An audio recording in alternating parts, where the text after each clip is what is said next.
Daniel apparently took my lights out. Would AJ take them shots? He will see September 21st. And probably you're asking, do I still want to continue fighting? Of course I want to continue fighting.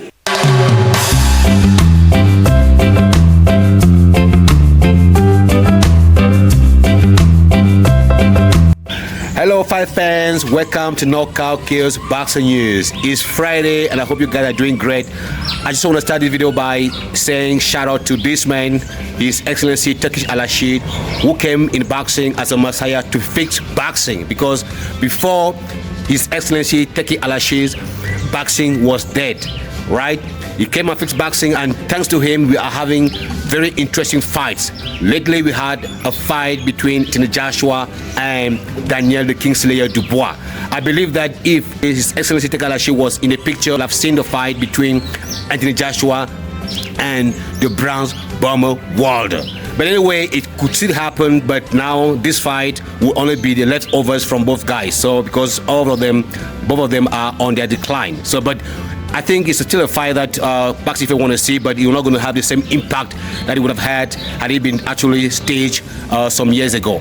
But anyway, we thank you, His Excellency Turkish Al-Rashid, for bringing on interesting fights and for treating boxing fans the way actually they deserve. Now, let's go back to Daniel Dubois and versus AJ's fight. So, guys, right from the beginning of this fight, when the fight was announced, I told you guys that this version of Anthony Joshua was not going to do anything better in that ring. I was sure and I was quite confident what I was saying, because I saw that Anthony Joshua had no confidence in himself. He has no self-belief, right? So Anthony Joshua knew exactly that he was going to lose this fight, and he just fooled his boxing fans. We all believe in him that he was going to win the fight, but Anthony Joshua knew exactly that he was not going to win this fight. And in this video, I'm going to show you just a couple of few footages where I believe that Anthony Joshua was not confident in himself and that he was already defeated before actually getting into the ring. So now this video will be a back and forth video, right? We come back and forth, right? So we're going to see exactly what Anthony Joshua promised his boxing fans and what he did in the ring. He promised a gladiatorial spirit in that ring. We didn't see any gladiatorial spirit in that ring. What are you expecting from the rest of the fight week? More media, more talking, more training, most importantly, and walk into the ring in front of 96,000 people ready to show people my gladiatorial spirit.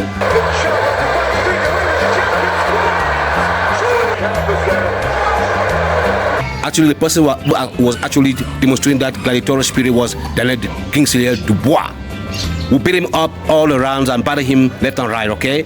Anthony Joshua didn't look like he belonged in that ring with Daniel Dubois, so he was getting picked up left and right. So now, there's an important thing that you must notice.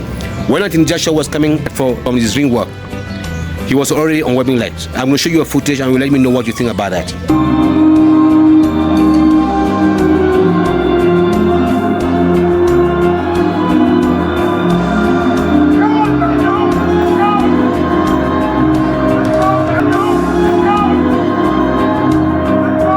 In that particular footage, unless my eyes are deceiving me, but Anthony Joshua looked like he was tipsy. Anthony Joshua looked like he was tipsy. He was trying to find his balance walking to the ring. I don't know, so you guys can watch it again and again and let me know if maybe my eyes are deceiving me, but I had the impression that Anthony Joshua in that particular footage looks like he's tipsy. Honestly speaking, that's why I'm saying it looks like he was actually already on his wobbling leg going to the ring. So this is not a way to discredit Dubois' win over Anthony Joshua and to justify Anthony Joshua lost, but I'm just trying to be observant to pick out a lot of things that went wrong in that fight.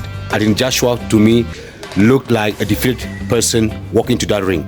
All right, and a lot of people even thought that Anthony Joshua froze when he saw 96,000 people in that Wembley Stadium. Anthony Joshua froze. I thought the shock would be on Daniel when he come out in 90,000. But the shock was on AJ, because AJ froze and Daniel did what he had to do. This is not acceptable, because here we talk about somebody who has got experience, but that experience that Joshua had before that fight, it did not help him at all. He froze while Daniel Dubois actually used the energy of the crowd to boost up his confidence. When he came out from his ring work, I could only see Mike Tyson at his prime. The energy in that ring was massive. Daniel Dubois actually built on the energy of the crowd actually to boost his energy, to boost his confidence, man. So we could see that confidence in the ring. All right. When I saw it, I knew that AJ was going to be in trouble. And when I saw AJ coming out for his ring work, I knew AJ was done, because AJ was unwobbling already. There was nothing that could actually make me feel like AJ was going to win the fight. All right. So now there's also one particular point. There's also one thing I wanted to show you guys.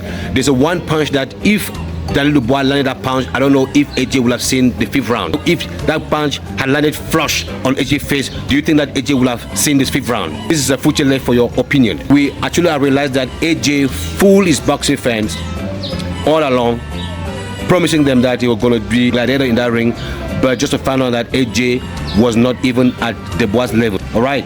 So AJ has announced in his post-fight conference that he wants to continue boxing. So the question is, AJ, what are you going to fight for this time around? Is it for glory? Is it for cash? Because you had a chance to reclaim the IBF titles 3 times and you failed. So this time around, who is going to be your next opponent? Who do you think you can beat in heavy edition at this point in time? We love AJ, but AJ has not been doing everything he says. So AJ says something and then does the contrary. So is AJ on decline? What's going on with AJ? We haven't seen much of an improvement in AJ game. AJ is becoming worse and worse. And another thing that was actually very intriguing with the AJ is hearing AJ asking for his boxing fans to pray for him. And if I can ask you one favor, go home tonight and make a prayer for me, for success tomorrow, that I will become 3-time heavyweight champion of the world. In boxing history, it is the first time to hear that actually you can win a fight with prayers. All right, so AJ was not actually relying on his skills, his experience to win the fight with Dubois. He was relying on his boxing fans to pray for him. So that really sucks for AJ. So I can't really call this fight an off night for AJ. It was just serious beating. So guys, that's what I got for you today. Do you think AJ can come back strong in the heavy division? Do you think it was an off night? Let me know in the comment section what you think about AJ losing the fight to Daniel Dubois. And I hope you enjoy our little review. Catch you in our next video. Don't forget to subscribe and hit that notification bell for a little boxing news analysis. I'm out.